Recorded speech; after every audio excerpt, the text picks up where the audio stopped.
बिस्मिल्लाहिर्रहमानिर्रहीम। अस्सलाम वालेकुम। आज मैं आपके साथ रेसिपी शेयर कर लेंगे मज़ेदार पराठे की। और जिसके लिए मैंने 1 कप कटोरी आटा लिया था और साथ में हमने वाइट आटा डाल लिया है। ऑयल और नमक हमने डाला, घी और नमक, और इसको अच्छी तरह आपने गूंद लेना है। गूंद के हमने इसको रख दिया। अब हमने लिया हरा धनिया। अब थोड़ा सा हरा धनिया हमने काट लेना है इसके लिए।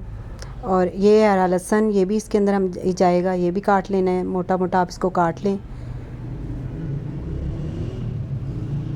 और इसके लिए मैंने लिए मुंगरे, ये मैंने आधी कटोरी ले लिए थे। इनको हमने कूटना है और इनके साथ हमने डाल देनी हरी मिर्चें।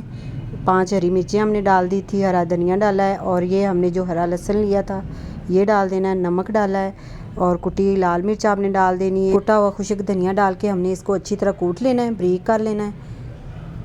इसके बाद इसको निकाल लें आप एक कटोरी में। और हमने 2 छोटे छोटे पेड़े कर लिए, इनको हमने बेल लेना है। अच्छी तरह आप बेल के इसके ऊपर लगाएंगे हम ऑयल, थोड़ा सा घी, यानी कि जो डालडा घी होता है। और ये जो हमने पिसा हुआ था मुंगरे, इनके ऊपर डाल देने हैं। और लगा कर हमने ऊपर जो रोटी छोटी दूसरी बेली थी ये भी लगा देनी है। और इसको चारों तरफ से कवर कर लें और फिर से बेलें। और सॉफ्ट हाथों से आपने बेलना है, सख्त हाथों से नहीं। और अब आप फ्राई पैन में डाल दें इसको और अच्छी तरह ऑयल ऊपर से भी घी लगाएं। ये देखें, मज़ेदार सा हमारा पराठा तैयार हो जाएगा। आप ज़रूर ट्राई करिएगा, ये बहुत टेस्टी बनते हैं। अब जल्दी से हमारे चैनल को सब्सक्राइब करें। Thank you. अल्लाह हाफिज़।